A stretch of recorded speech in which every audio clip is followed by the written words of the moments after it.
Kehamilan yang berada di luar kandungan adalah kasus yang cukup sering terjadi dengan diagnosis yang cukup sulit. Namun begitu kita temukan rahim atau uterus kosong, sementara tes hamil ibunya positif, dan ibunya yakin benar bahwa siklus haidnya teratur, maka sebagai seorang dokter kita harus memikirkan hamilnya ada di mana. Lalu kita lacak, kita cari semuanya. Perhatikan indung telur. Karena lokasi kehamilan yang paling sering muncul ada di luar kandungan itu adalah di sisi indung telur, yaitu saluran tuba falopi atau saluran indung telur ya. Ini yang kita lihat ovarium. Jangan keliru pula, struktur ovarium malah disamakan dengan hamil ektopik, bukan.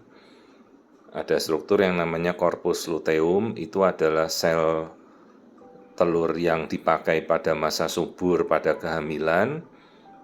Dia bisa meniru, menyerupai struktur seperti benjolan hamil luar kandungan, bukan itu ya.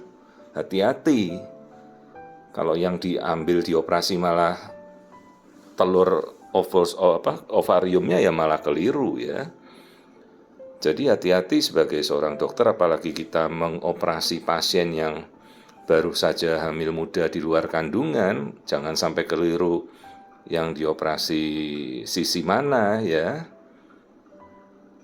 Sementara pasiennya sendiri kan ini tidak ada keluhan, kita ketemukan hamilnya sudah berada di luar kandungan, dan ibunya jelas tidak akan berpikir dia hamil luar kandungan, wong belum ada keluhan ya. Ini hamilnya ada di sisi sebelah kiri, di sebelah indung telur kiri.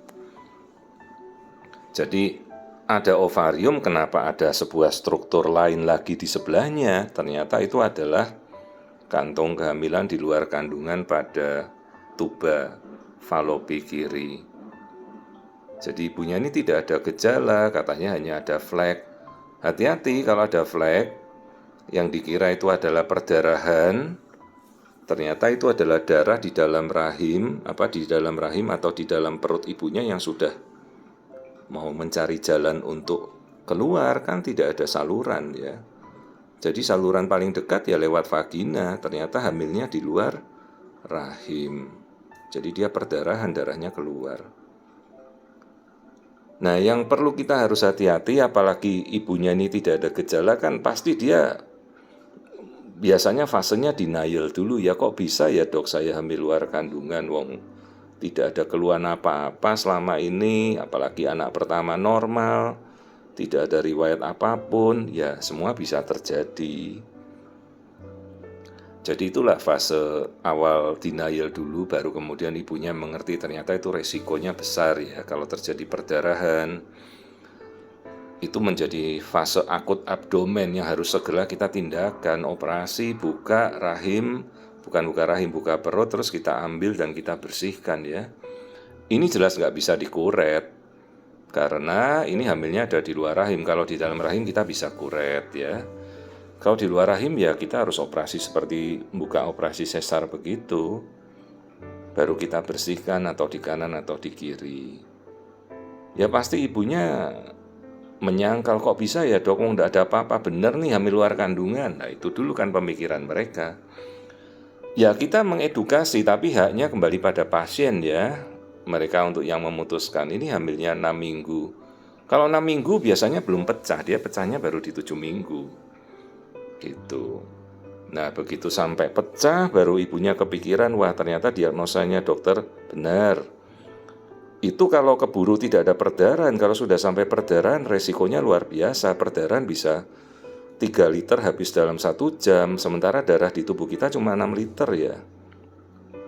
Nah bayangkan kalau ibunya tidak waspada, dia lagi jalan-jalan mungkin naik gunung atau kemana, terjadi perdarahan ya fatal ya. Dan ingat, kasus kehamilan ektopik perdarahan itu menjadi penyumbang angka mortalitas, angka kematian ibu dalam kehamilan ya masih cukup besar selain plasenta previa dan plasenta akreta ya kalau perdarahan.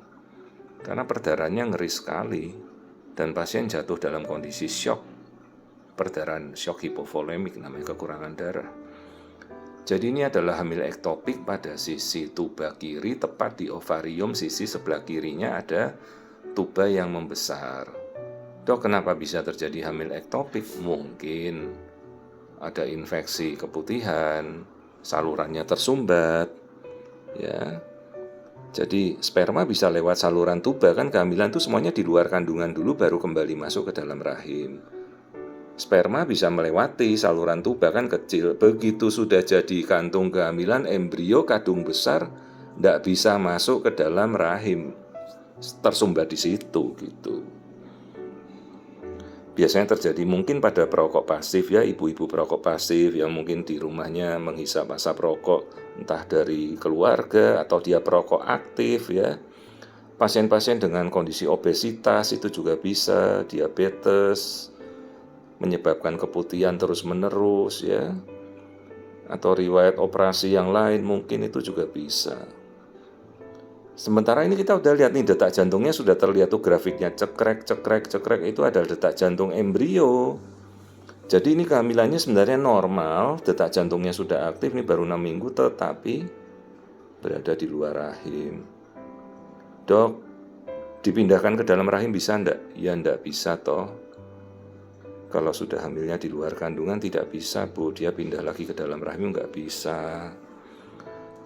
Dok, kalau dibiarkan hamilnya biarin lanjut, saya ikhlas untuk hamil ini biar saja dia tumbuh berkembang di luar rahim. Ya enggak boleh Bu, secara etika mediko legal atau terapi medis ya enggak boleh, kita yang ngawur sebagai dokter. Tapi ada kasus-kasus di mana ibunya sudah tahu, dia saking pengennya hamil ya dia menyembunyikan bahwa hamilnya di luar kandungan. Kalau enggak keburu perdarahan ya. Ada juga yang hamilnya bisa sampai besar 42 minggu, itu pun sampai nggak ketahuan. Dan sayangnya dokternya juga tidak tahu, ibunya mungkin tidak memberitahu ya karena pasien dari kampung. Pernah saya tangani dulu, sayang sekali dirujuknya bayinya sudah nggak ada 42 minggu. Ada di YouTube saya ada itu.